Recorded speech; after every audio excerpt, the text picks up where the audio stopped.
The Rat King was almost always an enigmatic character with mysterious origins.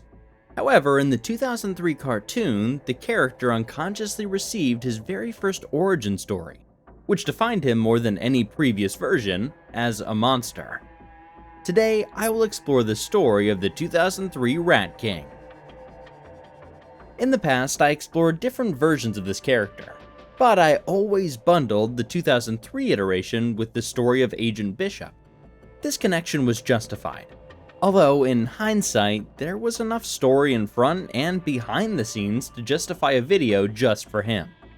I'll briefly explain who Agent Bishop is, but for a more comprehensive understanding, I recommend watching the detailed video I recently made about him. Agent John Bishop was the head of the Earth Protection Force, or EPF for short. After being experimented on by aliens in the 19th century, he became obsessed with protecting the planet from future alien invasions.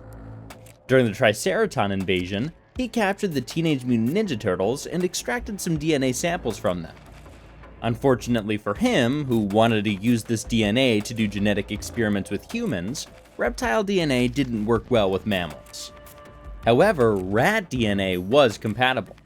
So the EPF used sonic devices in the sewers, specifically targeting rats to lure out Splinter. This device unexpectedly also affected Leatherhead.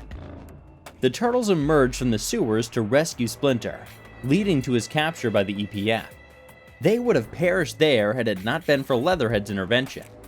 With the assistance of the Fugitoid, the turtles located Bishop's base.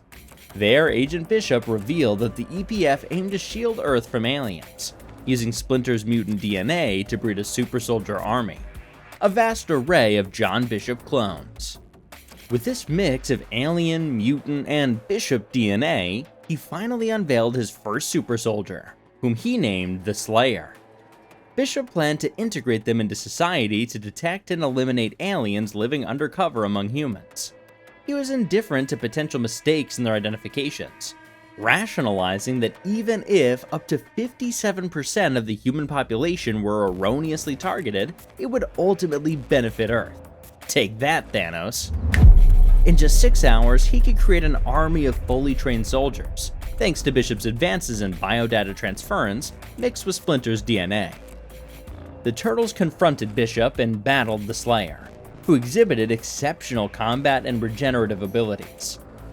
Throughout the fight, the Slayer progressively removed his cybernetic enhancements, eventually revealing himself as a Bishop clone with added camouflage capabilities, likely from his cybernetic components. Leonardo kicked Slayer inside a suspended animation tube and sealed him inside with the help of the Fugitoid.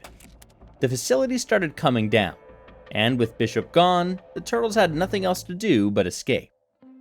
In the massive destruction, Slayer's tube was carried away by a flood, and the rest of the Bishop clones were never born. A sequel to the storyline is I, Monster, inspired by the 1988 issue Tales of the Teenage Mutant Ninja Turtles Volume 1, Number 4. It was revealed that the Slayer survived the flood, but the loss of his cybernetic components and healing abilities left him grappling with a shattered identity, viewing himself only as a monster. Casey took the Turtles to an abandoned industrial park to hone their skills, unaware it was now home to the Rat King. Their training session turned chaotic with a sudden rat invasion during their game of ninja hide-and-seek. Leonardo was the first to notice someone else was there with them, but they didn't get to Mikey in time before he got knocked down by the Rat King. He tied Mikey down and left him to be eaten by rats, while he led the rest of the Turtles to a trap in a silo. Although Mikey managed to escape, he only regrouped with them as they were entering the silo. Inside, the Turtles fended off a massive rat attack before engaging with the Rat King in combat. After they were overpowered, the rats swarmed them again.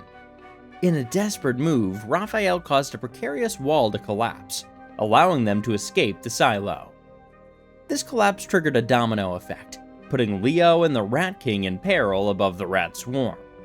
Still haunted by past traumas, Leo decisively kicked the Rat King into the swarm, where he vanished, presumably devoured by the hungry rodents. We would see him again later in the episode, giving the impression that he survived and that the rats were the only ones who didn't fear him. perhaps seeing him as one of them. This ending could be interpreted in two ways. One was that the Rat King survived, and the other one was that he found peace after dying. And I'm only suggesting this because that ambiguity existed in the original I, Monster. However, in the series finale, the Rat King appeared briefly at April and Casey's wedding, hinting that he might have survived the experience. Or did he? Since the character was a clone of Agent Bishop, David Zen Mansley, who voiced Bishop, also provided the voice for the Rat King. One of the show's storyboard artists, Otis Brayboy, posted some unused storyboards that showed the Rat King still living in the abandoned factory and feeding the rats with stolen meat. It's unclear what this storyboard was from. As I mentioned before, the Rat King died in the comics in that abandoned facility, with his next appearances left to the reader's interpretation. In the case of this show, his last appearance was such a short cameo that Peter, who wanted to keep his fate a mystery, considered it ambiguous enough to approve. This implies that, at least from his perspective, the Rat King could have died in that abandoned facility. Unlike the versions that came before Slayer, this was the first one that introduced the Rat King through a proper origin story. The Mirage version would receive an origin story 2 years after this adventure. But it is worth noting that Slayer becoming the Rat King wasn't the plan. And if it was, Peter didn't know about it, as the identity of the Rat King was still a blank canvas when it was decided that the show would adapt I, Monster. If you were new to the character from this series, you might not have realized he was the Rat King, as he wasn't explicitly identified by that name until Playmates released an action figure in 2006. While his flashbacks gave away his identity, Peter wanted to keep it as subtle as possible, to keep the character mysterious like in the source material. Peter was also unsure that making Slayer was a good idea, but he eventually gave in to the team's creative process.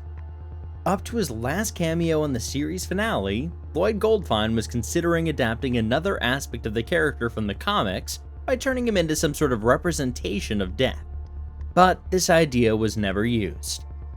I find it profoundly fitting that Bishop's plan to integrate a superior race among humans ultimately spawned a monster that viewed itself as such, a pariah only accepted by the rats.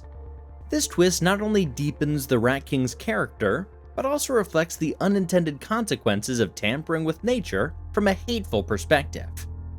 What do you think about this Rat King's origins and ultimate fate? Share your thoughts in the comments below. Thanks for watching, see you in the sewers.